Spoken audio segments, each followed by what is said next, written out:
To become a reality, lofty ideals need to be translated into concrete actions. One of the great ideals of our time is the humanitarian imperative. The notion that there exists a right to receive and to give humanitarian assistance wherever it's needed in order to prevent and alleviate human suffering, protect life, and ensure respect for all human beings without discrimination. When disaster strikes, the humanitarian imperative boils down to ensuring that people have access to water and food, shelter and healthcare, protection and safety, and that they're listened to. Simple, yet essential. But anyone who has ever been involved in humanitarian response knows that making all this happen is anything but simple.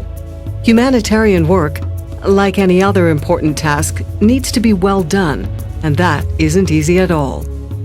The story of the Sphere Project is, as Mustafa Osman from Islamic Relief puts it, the story of one of the most successful humanitarian initiatives of the last decade. It's the story of key actors in the humanitarian sector getting together to make sure that the lofty ideals that drive their work are translated into common principles, minimum standards, actions, indicators. In other words, concrete, measurable benchmarks that help them achieve greater quality and accountability in their work while performing their tasks professionally. This story begins in the 90s.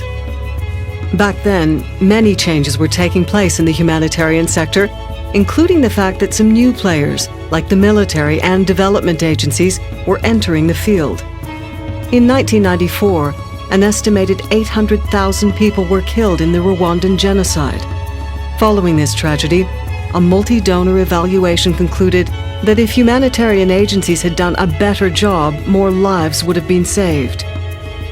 The Rwandan tragedy was a catalyst, and in 1997, a group of humanitarian non-governmental organizations and the Red Cross Red Crescent movement set up what came to be known as the Sphere Project, a unique voluntary initiative aimed at improving the quality and accountability of humanitarian response.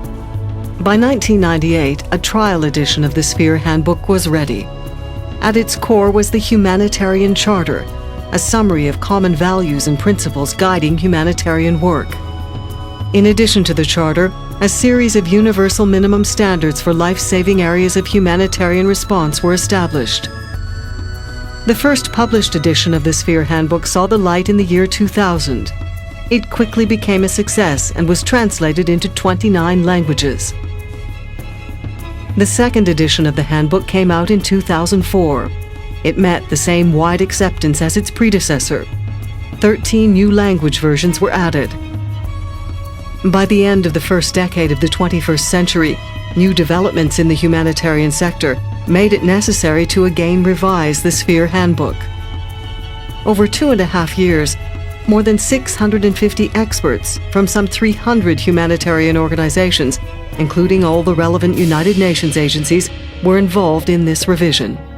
The result of this wide consultative process, which has in itself been an achievement in terms of collaboration within the humanitarian sector, is the Sphere Handbook 2011 edition.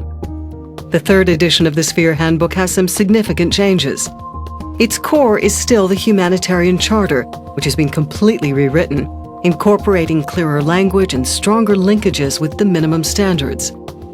The Charter affirms that humanitarian response is based on the principle of humanity and the humanitarian imperative. It spells out 3 fundamental rights of people affected by disaster and conflict: the right to life with dignity, the right to receive humanitarian assistance, the right to protection and security. A new chapter on protection principles reflects the result of a decade-long debate within the sector. It's grounded on the conviction that protection is intrinsic to all humanitarian response, and that all humanitarian actors must be concerned with the protection and safety of populations affected by disaster and conflict. There are 4 protection principles. First, avoid exposing people to further harm as a result of your actions. Second, ensure people's access to impartial assistance in proportion to need and without discrimination. Third, protect people from physical and psychological harm arising from violence and coercion. Fourth, assist people to claim their rights, access available remedies, and recover from the effects of abuse. Core standards are a practical expression of the principles described in the Humanitarian Charter and the entry point to the technical minimum standards. They refer to processes that need to be put in place and to the people involved. Core standards focus on community-centered response and give visibility to coordination as well as performance and learning. Taken together, the Humanitarian Charter, the protection principles, and the core standards constitute the backbone of the Sphere Handbook. By stating that humanitarian response is that which is concerned with the basic rights of people affected by disaster and conflict, these three tools affirm humanitarian principles as paramount. It's this focus on rights that distinguishes true humanitarian action from service delivery and identifies humanitarian organizations as the key actors in humanitarian response. The minimum standards are a compilation of best practices in the sector and a practical expression of the principles stated in the Humanitarian Charter. They do not stand alone. They need to be read together with the core standards. The minimum standards cover 4 areas of humanitarian response, which are critical determinants for survival in the initial stages of a disaster. They are water supply, sanitation and hygiene promotion, food security and nutrition, shelter, settlement and non-food items, and health action. These 4 technical chapters have been restructured in the revised edition of the handbook. They include minimum qualitative standards, key suggested actions to help meet those minimum standards, key indicators that make it possible to measure whether a standard has been attained, and guidance notes addressing practical difficulties, priority issues, and dilemmas. While the Sphere standards are meant to be universal, the handbook helps humanitarian actors to recognize different contexts and adapt response programs to them. It offers guidance on how to attain universally applicable standards in concrete situations. When the circumstances make standards impossible to meet, they are still useful as guidance. Furthermore, by explaining why they've not been met, they serve as accountability benchmarks. In addition to the rewrite of the Humanitarian Charter, the new chapter on protection, and the restructured technical chapters on minimum standards, the handbook has some other new features. It takes education in emergencies as well as humanitarian reform into account. It considers emerging issues like civil-military relations, cash transfers, and early recovery of services and livelihoods. A series of cross-cutting themes address vulnerability factors such as gender, children, and HIV and AIDS, among others.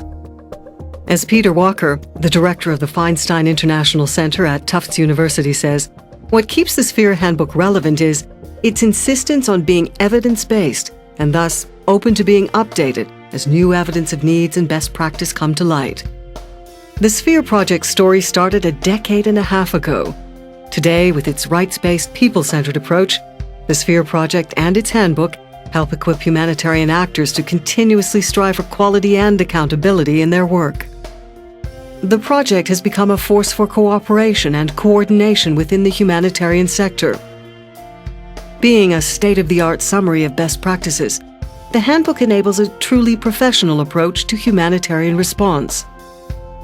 Valerie Amos is the UN Undersecretary General for Humanitarian Affairs and its Emergency Relief Coordinator. She says, the Sphere standards are the benchmark for ensuring humane and fair humanitarian assistance to people in need around the world. I hope that all organizations that provide humanitarian aid will become familiar with the standards and use them. This will improve the quality of humanitarian assistance to survivors